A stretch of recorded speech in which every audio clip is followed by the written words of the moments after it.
दोस्तों आप सभी का हार्दिक स्वागत है आपके अपने YouTube चैनल पे। दोस्तों आज हम बात कर रहे हैं यूपी टेट सी टेट में आए हुए पर्यावरण अध्ययन के महत्वपूर्ण प्रश्नोत्तरी की।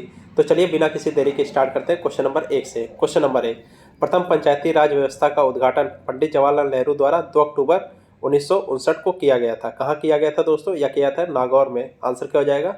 Option number C. अगले क्वेश्चन की बात करते हैं। क्वेश्चन नंबर 2, सरकार की पंचायती राज प्रणाली की मुख्य विशेषताएं क्या है?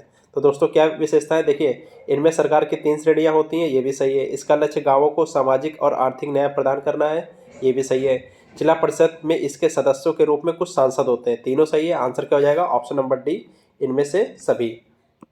अगले क्वेश्चन की बात करते हैं। क्वेश्चन नंबर 3, भारत में पंचायती राज की अनुशंसा के लिए बनी समिति के अध्यक्ष थे। तो दोस्तों कौन अध्यक्ष थे? बलवंत राय मेहता थे। आंसर क्या हो जाएगा? Option number A. अगले क्वेश्चन की बात करते हैं। क्वेश्चन नंबर 4, मेयर का कार्यकाल कितने वर्षों का होता है? दोस्तों मेयर का कार्यकाल होता है 5 वर्षों का। आंसर क्या हो जाएगा? Option number D. अगले क्वेश्चन की बात करते हैं। क्वेश्चन नंबर 5, 73वां संविधान संशोधन अधिनियम 24 अप्रैल 1993 से देश में प्रभावी हुआ, यह राजस्थान में प्रोत्साहित करेगा। तो दोस्तों क्या प्रोत्साहित करेगा? स्वशासन व्यवस्था को। आंसर क्या हो जाएगा? Option number C. अगले क्वेश्चन की बात करते हैं। क्वेश्चन नंबर 6, पंचायती राज विषय है। तो दोस्तों किसका विषय है ये? दोस्तों यह विषय है राज्य की सूची पर। आंसर क्या हो जाएगा? Option number C. अगले क्वेश्चन की बात करते हैं। क्वेश्चन नंबर 7, भारतीय संविधान के निम्नलिखित अनुच्छेदों में से कौन सा अनुच्छेद राज्य की सरकारों को ग्राम पंचायतों को संगठित करने का निर्देश देता है? तो दोस्तों यह अनुच्छेद है अनुच्छेद 40। आंसर क्या हो जाएगा? Option number B. अगले क्वेश्चन की बात करते हैं। क्वेश्चन नंबर 8, बलवंत राय मेहता समिति की प्रजातांत्रिक विकेंद्रीकरण की सिफारिश के अनुसार जिला, ब्लॉक एवं ग्राम स्तरों पर त्रिस्तरीय पंचायती प्रजातांत्रिक पंचायती राज संस्थानों का गठन हो तथा तो, तो दोस्तों इसका ये गठन होना चाहिए। आंसर क्या हो जाएगा दोस्तों? इसका ए होना चाहिए। आंसर क्या हो जाएगा? Option number A. अगले क्वेश्चन की बात करते हैं। क्वेश्चन नंबर 9, भारत में स्थानीय शासन के विषय में कौन सा कथन सही नहीं है? तो बताइए दोस्तों कौन सा कथन सही नहीं है? दोस्तों इसका आंसर हो जाएगा ऑप्शन नंबर ए। भारतीय संविधान के अनुसार परिसंघीय प्रणाली में स्थानीय शासन जैसी कोई स्वतंत्र कोटि नहीं है। ये दोस्तों गलत है, इसलिए इसका आंसर क्या हो जाएगा? Option number A. अगले क्वेश्चन की बात करते हैं। क्वेश्चन नंबर 10, जिला समिति की अनुशंसा पर देश में पंचायती राज लागू किया गया, उसके प्रमुख थे। तो दोस्तों उसके प्रमुख थे बलवंत राय मेहता। आंसर क्या हो जाएगा? Option number B. अगले क्वेश्चन की बात करते हैं। क्वेश्चन नंबर 11, अक्टूबर 1959 में पंचायती राज भारत में सर्वप्रथम आरंभ किया गया था। तो दोस्तों कब आरंभ किया, कहाँ आरंभ किया गया था? या राजस्थान में आरंभ किया गया था। आंसर क्या हो जाएगा? Option number A. अगले क्वेश्चन की बात करते हैं। क्वेश्चन नंबर 12, पंचायती राज व्यवस्था में शासन प्रणाली की संरचना क्या है? तो दोस्तों शासन शासन प्रणाली की संरचना है ग्राम, खंड और जिला स्तर पर स्थानीय स्वशासन की त्रिस्तरीय संरचना। आंसर क्या हो जाएगा? Option number C. अगले क्वेश्चन की बात करते हैं। क्वेश्चन नंबर 13, सफलतापूर्वक कार्य हेतु पंचायती राज को पूरे सहयोग की जरूरत पड़ती है। तो दोस्तों किसकी जरूरत पड़ती है?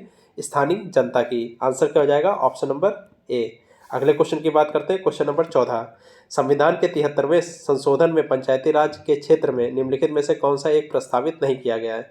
तो दोस्तों इसका आंसर हो जाएगा ऑप्शन नंबर सी। पंचायती राज निर्वाचित कार्यकर्ता अपने पद पर कार्य करने के लिए अयोग्य ठहराए जाएंगे और उनकी 2 से अधिक संतानें हैं। ठीक है, यदि उनकी 2 से अधिक संतानें हैं। अगले क्वेश्चन की बात करते हैं। क्वेश्चन नंबर 15, पंचायती राज एक व्यवस्था है। तो दोस्तों कैसी एक व्यवस्था है?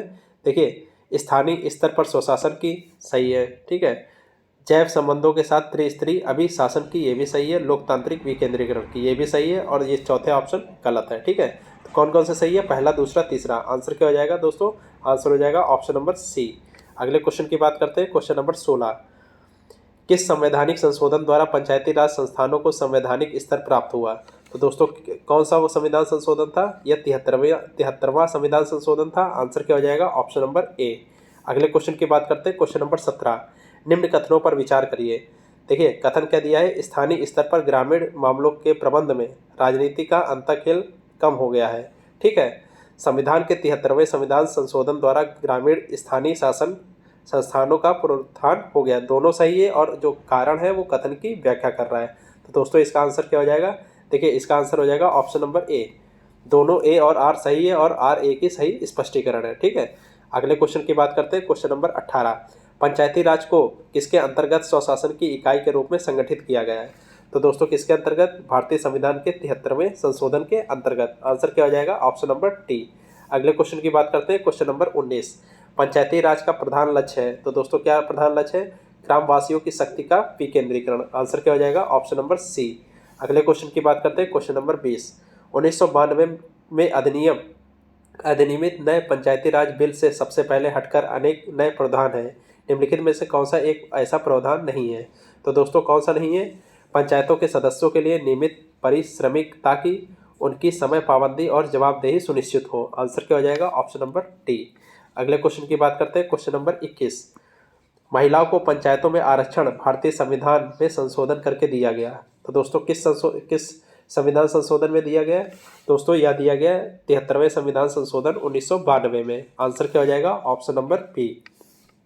अगले क्वेश्चन की बात करते हैं, क्वेश्चन नंबर 22। भारत में पंचायती राज प्रतिनिधित्व करता है। तो दोस्तों किसका करता है ये? शक्तियों के विकेंद्रीकरण पर, सामुदायिक विकास पर, लोगों की हिस्सेदारी पर, तीनों पे करता है। आंसर क्या हो जाएगा? Option number D. अगले क्वेश्चन की बात करते हैं, क्वेश्चन नंबर 23 क्या कह रहा है दोस्तों? 73वां संविधान संशोधन अधिनियम 1992 निर्दिष्ट करता है देश में मजबूत एवं जीवंत पंचायती राज संस्थानों की बुनियाद रखना। आंसर क्या हो जाएगा? Option number C. अगले क्वेश्चन की बात करते हैं, क्वेश्चन नंबर 24। वह कॉलेज का विद्यार्थी अपने नगर की नगर परिषद में चुने जाने का इच्छुक है, उसके नामांकन की वैधता अन्य शर्तों के साथ साथ इस महत्वपूर्ण शर्त पर निर्भर होगी कि उसका नाम मतदाता सूची में सम्मिलित हो। आंसर क्या हो जाएगा? Option number C. अगले क्वेश्चन की बात करते हैं, क्वेश्चन नंबर 25। भारत में इसमें से कौन सा विषय पंचायती राज संस्थानों की शक्तियों के अंतर्गत नहीं आता? दोस्तों कौन सा वो है? ये न्यायिक पुनर्वीक्षण। आंसर क्या हो जाएगा? Option number B. अगले क्वेश्चन की बात करते हैं, क्वेश्चन नंबर 26। सूची 1 को सूची 2 से सुमेलित कीजिए तथा सूचियों के नीचे दिए गए कोड का प्रयोग कर सही उत्तर चुनिए। देखिए दोस्तों, एक तरफ सूची 1 है, दूसरी तरफ सूची 2 है, ठीक है। आप लोग इसको मिलान करिए। देखिए दोस्तों क्या हो जाएगा? ये हो जाएगा उप प्रभाग स्तर पर जिला परिषद, ठीक है। ये कहाँ पे? ये है असम में, ठीक है। मंडल प्रजा परिषद ये कहाँ पे? आंध्र प्रदेश में। जनजाति परिषद कहाँ पे? यह है मेघालय में। और ग्राम पंचायतों का अभाव मिजोरम में। आंसर क्या हो जाएगा? Option number A. अगले क्वेश्चन की बात करते हैं, क्वेश्चन नंबर 27। पंचायत चुनाव होते हैं। तो दोस्तों पंचायत चुनाव कब होते हैं? प्रत्येक 5 वर्षों में होते हैं। आंसर क्या हो जाएगा? Option number B. अगले क्वेश्चन की बात करते हैं, क्वेश्चन नंबर 28। भारत के संविधान के 73वें संशोधन का संबंध है। तो दोस्तों किससे संबंध है ये? पंचायती राज व्यवस्था से। आंसर क्या हो जाएगा? Option number D. अगले क्वेश्चन की बात करते हैं, क्वेश्चन नंबर 29। पंचायती राज की त्रिस्तरीय प्रणाली के अंतर्गत आते हैं। तो दोस्तों कौन कौन आते हैं? ग्राम पंचायत, क्षेत्र पंचायत समिति, जिला परिषद। आंसर क्या हो जाएगा? Option number D. अगले और अंतिम क्वेश्चन की बात करते हैं, क्वेश्चन नंबर 30। निम्नलिखित क्षेत्रों में से किस एक में राज्य सरकार का स्थानीय इकाइयों पर नियंत्रण नहीं होता? तो दोस्तों इसका आंसर हो जाएगा नागरिकों की शिकायतों पर। आंसर क्या हो जाएगा? Option number A. धन्यवाद दोस्तों।